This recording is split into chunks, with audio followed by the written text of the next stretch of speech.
बोलिए श्री वासुदेवाय नमः।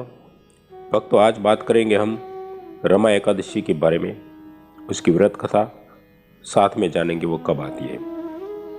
आप जब भी एकादशी का व्रत करें तब अगले दिन जल से भरा हुआ ताम्रपत्र लेकर पूर्वाभिमुख खड़े रहकर एक संकल्प करने का, जिसमें आपको प्रभु से प्रार्थना करनी है कि हे प्रभु, एकादशी के दिन मैं उपवास करूंगा और जो अगले दिन यानी कि 12 को पारणा करूंगा। इस प्रकार प्रार्थना करने से आपको बल प्राप्त होता है। बात करते हैं रमा एकादशी, जिसकी मेन उद्देश्य होता है सर्व कामना की पूर्ति। इसके लिए रमा एकादशी का व्रत किया जाता है। इसकी तिथि हर कार्तिक कृष्ण पक्ष की एकादशी कहा जाता है। इसको कार्तिक मास में आने वाले कृष्ण पक्ष की एकादशी को। अब जानते हैं इसकी पौराणिक कथा के बारे में। पौराणिक काल में मुचुकुंद नाम का एक राजा राज्य करता था। इंद्र, वरुण, कुबेर, विभीषण आदि उसके मित्र थे। वह बड़ा सत्यवादी तथा विष्णु भक्त था। उसका राज्य बिल्कुल निष्कंटक था। उसकी चंद्रभागा नाम की एक कन्या थी, जिसका विवाह उसने राजा चंद्रसेन के पुत्र शोभन से कर दिया। वह राजा एकादशी का व्रत बड़े ही नियम से करता था और उसके राज्य में सभी कठोर से इस नियम का पालन करते थे। एक बार की बात है कि शोभन अपनी ससुराल आया हुआ था। वह कार्तिक का महीना था।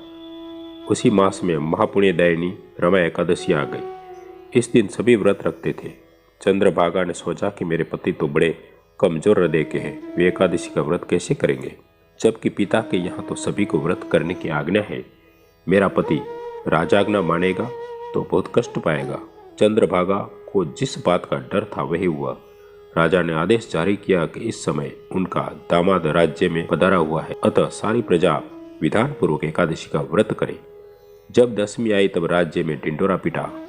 उसे सुनकर शोभन अपनी पत्नी के पास आया और बोला, हे प्रिय, तुम मुझे कुछ उपाय बताओ, क्योंकि मैं उपवास नहीं कर सकता।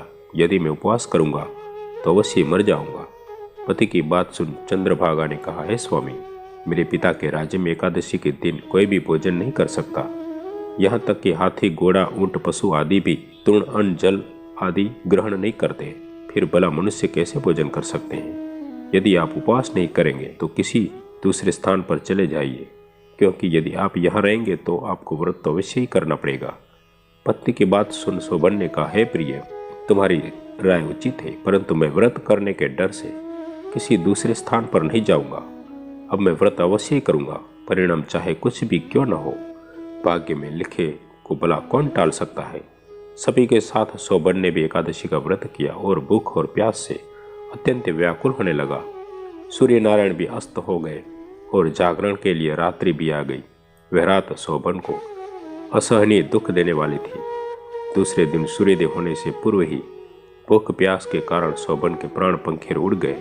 राजा ने शोभन के मृत शरीर को जल प्रवाह करा दिया और अपनी पुत्री को आज्ञा दी कि वे सती न हो और भगवान विष्णु की कृपा पर भरोसा रखें।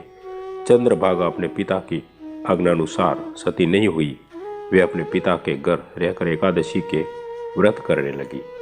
उधर रमा एकादशी के प्रभाव से शोभन को जल से निकाल लिया गया और भगवान विष्णु की कृपा से उसे मंदराचल पर्वत पर धन धान्य से परिपूर्ण तथा शत्रु रहित देवपुर नाम का एक उत्तम नगर प्राप्त हुआ।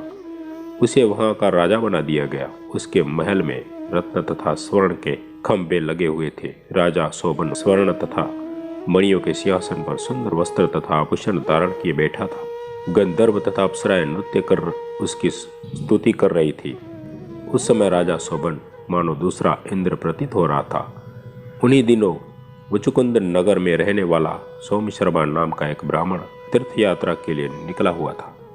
घूमते घूमते वह शोभन के राज्य में जा पहुंचा। उसको देखा। वे ब्राह्मण उसको राजा का जमाई जानकर उनसे निकट गया। राजा शोभन ब्राह्मण को देख आसन से उठ खड़ा हुआ और अपने ससुर तथा स्त्री चंद्रभागा की कुशल क्षेम पूछने लगा। शोभन की बात सुन सोमशर्मा ने कहा, हे राजन, हमारे राजा कुशल से है तथा आपकी पत्नी चंद्रभागा भी कुशल है। अब आप अपना वृतांत बतलाइए। आपने तो रमा एकादशी के दिन अन्न जल ग्रहण न करने के कारण प्राण त्याग दिए थे। मुझे बड़ा विस्मय हो रहा है कि ऐसा विचित्र और सुंदर नगर, जिसको न तो मैंने कभी सुना और न कभी देखा है, आपको किस प्रकार प्राप्त हुआ। इस पर शोभन ने कहा, हे देव, यह सब कार्तिक माह के कृष्ण पक्ष की रमा एकादशी के व्रत का फल है। इसी से मुझे यह अनुपम नगर प्राप्त हुआ है, किंतु यह स्थिर है। शोभन की बात सुन ब्राह्मण बोला, हे राजन, यह स्थिर क्यों है और स्थिर किस प्रकार हो सकता है, सो आप मुझे समझाइए। यदि इसे स्थिर करने के लिए मैं कुछ कर सकता हूँ तो वह उपाय मैं अवश्य ही करूँगा। राजा शोभन ने कहा, हे ब्राह्मण देव, मैंने वह व्रत विवश होकर तथा श्रद्धा रहित किया था, उसके प्रभाव से मुझे यह स्थिर नगर प्राप्त हुआ। परंतु यदि तुम इस वृत्तांत को राजा मुचुकुंद की पुत्री चंद्रभागा पे कहोगे तो वह इसको स्थिर बना सकती है। राजा शोभन की बात सुन ब्राह्मण अपने नगर को लौट आया और उसने चंद्रभागा से सारा वृत्तांत कह सुनाया। इस पर राजकन्या चंद्रभागा बोली, हे ब्राह्मण देव, आप क्या वह सब दृश्य प्रत्यक्ष देख कर आए हैं या अपना स्वप्न कह रहे हैं। चंद्रभागा की बात सुन ब्राह्मण बोला, हे राजकन्या, मैंने तेरे पति शोभन तथा उसके नगर को प्रत्यक्ष देखा है, किंतु वह नगर अस्थिर है। तू कोई ऐसा उपाय कर जिनसे कि वह स्थिर हो जाए।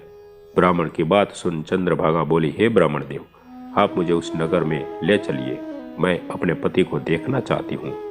मैं अपने व्रत के प्रभाव से उस नगर की स्थिर बना दूंगी।